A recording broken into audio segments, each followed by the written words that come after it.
Welcome to the Michigan Golfer Show with your host, Bill Shelton. Join us each week as we explore the people, the places, and the events that shape our great game. How did you happen to get the University of Michigan then out of Redford High School? I don't like to talk about that. Uh-oh. No problem, but the fellow that built the university course for the professors, not the university course, but the other course. Rabbit Farms, Pete Dye. No. Oh, okay, Fred Mathai. Fred Mathai. Right. Well, he had a party at my senior year at Bonnie Brook. And Andy Mraz, who belonged to Detroit Golf Club, was a friend of mine, and he worked for Fred Mathai, and he invited me to the party. And we're sitting around, it was during the spring, and they had a little bonfire, and we're sitting around the fire talking, and Andy said, "Where are you going to school?" I said, "Well, I really don't know." He said, "You go to Michigan, and Fred Mathai will have a scholarship for you." Well, I didn't have any money, and I didn't know what to do, but I said, "Well, I'll try it." I went to Ann Arbor, registered, got my class schedule all picked out and everything else, and I got through the line, and the young lady said $114. Well, I said, "I don't have any money, I'm supposed to have a scholarship." She was very nice. She made several phone calls and that, and she come back and she said, "I'm sorry." She said, "There's no scholarship for you." Well, then I didn't know what to do. I said, "Just hold everything." So I didn't know Professor Trueblood. He was a coach of the golf team. He was a professor of speech, but he's getting ready to retire. He's almost 70 years old. And I went to his house. I didn't know him, never met him. And he invited me in, and we sat down at the desk, and he said, "What brings you here?" And I told him what happened. He thought a little while, and finally he says, "I'll loan you the money at 5% interest." Well, I said, $114, and not much. I said, "Well, what's the difference? I might as well try it." So I borrowed the money and signed a slip for it and went back and paid my tuition. But earlier in the summer, I had played golf in Connecticut with Helen Hicks. You probably remember her, good player. And Mrs. Jean Austin, she was the Connecticut state champion. And she said, Mrs. Austin said to me, "Where are you going to school?" I said, "I don't know." She said, "Well, if you go to Michigan and you need a job," she said, "look up my brother."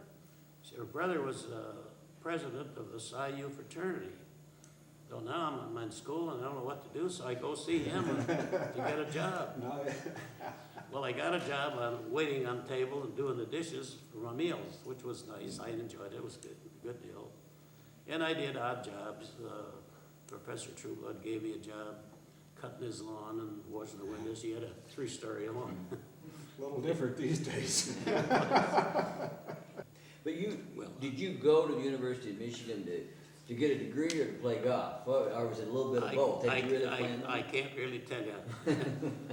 Now, Bill's a former university president here, so let's be careful. I'm not happy with the University of Michigan, to tell you the truth right now. So how long did you stay there for the whole career? Oh, yes. Yeah. I stayed there, but what happened is I bought football tickets when I got out of school, and I bought 12 season football tickets, and I'm very unhappy about it. Now they write me a letter. They want to take them away from me. I said, if they write me a letter and take them away, I'm going to get an attorney, and they're going to get some bad publicity. Okay, we'll be covering that on some other show. You and the law, And perhaps. the other thing is, I want to give them to my son. And my son went to Michigan, but he didn't buy any tickets because I had enough. Now they don't want to give them to him either. So I said, they're going to have trouble. Well, let's talk about that golf career at the University of Michigan. You played collegiate golf. You played. Did you have a good team? I mean, was that a good time for your golfing career? Did you find Couldn't have been better. Yeah. Johnny Fisher was in school with me. Johnny Fisher was the last player to win the National Amateur Tournament with Woodshed clubs. And he was a good player. He was from Cincinnati. And Woody Malloy, who was also an excellent player, and Woody's still well and lives just 2 blocks from the stadium. And I played with him last fall at Ann Arbor, and he can still hit it good ways. University of Michigan was the first school to win the National Intercollegiate Tournament outside of the Ivy League. Okay. And we won the Big Ten every year, and we won the National Intercollegiate Tournament, I said, as one of the first teams.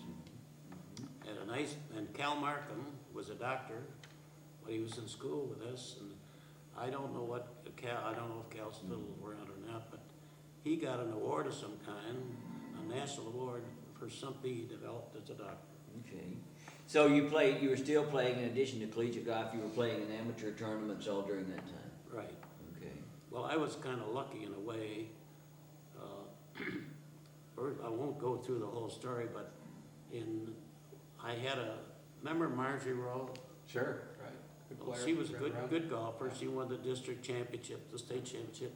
Her father was an executive at Chrysler Corporation, and I got to know him, and he said, when you finish school, he said, you have a job at Chrysler. Well, fine and dandy. I went to work for Chrysler, and I worked for him for 3 years, and I was in export sales. And I won't go through the whole story, but they gave me an area in Spain and Italy, and at that time, they had sold one engine in my territory. And I wrote a letter translated to their language in Spain and Italy to sign up distributors.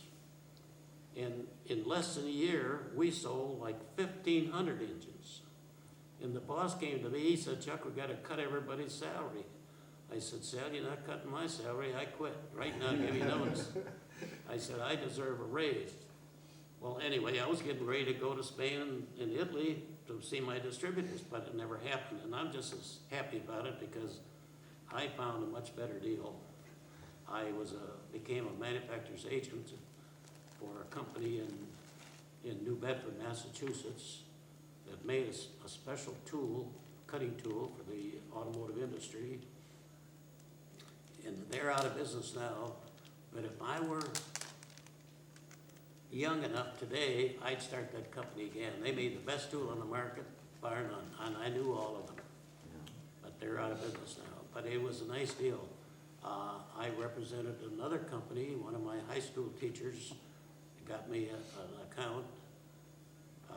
Stan Diamond, he became superintendent of schools in Detroit, and I got along pretty good with him. And he belonged to a course out at Brighton, and we used to play golf. And he got me an account that really was the best I ever had. And during the war, I had 3 friends that the government said, gonna put you in service unless you get in war work. I hired all 3 of them because I had an exemption, and they stayed out of service because of that.